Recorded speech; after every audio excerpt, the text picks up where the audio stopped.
Okay, we're looking at number 7 from the chapter 2 review. We have two polynomials that are being subtracted, a trinomial minus this other trinomial. This is the part that's really, really important. We are subtracting this whole piece. So every term in here has to be subtracted. So the way this is done is it's all about combining your like terms. So you want to group your like terms.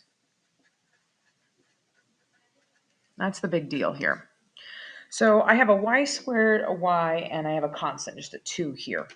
And I happen to have the same types of terms here. I have a squared y term, I have a y term, and I have a constant, a just number. So how I'm going to do this is I'm going to focus on doing negative y squared, and then I'm going to subtract y squared. It's really important that I remember to subtract it.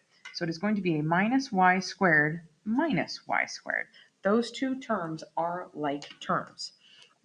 And then if you look, I have a plus y, and then I'm going to subtract a minus 5y. Now this is where it's really important that we remember to subtract every piece in here. So what really happens is I have a plus y minus, and then there's a second minus because it's a negative number. I am subtracting a negative 5y. Okay, typically that's written then with a set of parentheses when you have that double minus. Okay, so then what do I have next? I have a plus 2 minus a minus 2. So this one is going to get written out sort of in the same way. I'm trying to color code it here a little bit. So we have a plus 2 minus another minus 2. So we have a minus minus again. Okay. So from here, it's just about simplifying. I've already kind of grouped my like terms. I made sure to subtract everything over here. So let's say we have a negative y squared minus y squared. This is technically a negative 1y squared, a negative 1y squared.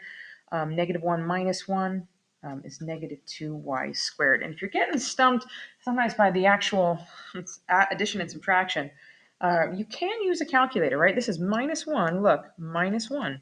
The negative 1 from the beginning, subtracting 1, it's negative 2. Okay. Then here, this is it's technically a plus. There's a single y, 1y there. So this is 1 and then minus a minus 5. It's really going to become 1 plus 5, which is going to become plus 6y. And again, you're more than welcome here to use the calculator to help you with this addition and subtraction. It's 1 minus, and then look, we have a negative 5. Now, syntax here is going to matter when I do subtraction and then I have a negative. I need to make sure I do hit the right buttons there. But then that becomes a positive 6, so plus 6y.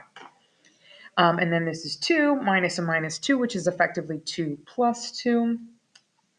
So that's going to give me 4. And again, you're welcome to use the calculator here. We have a positive 2.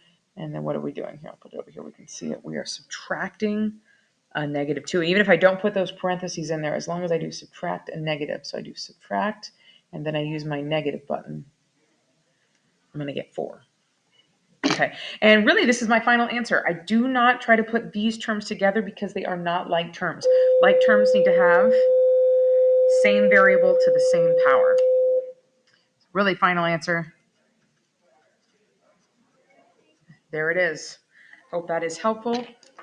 Message me anytime you have questions.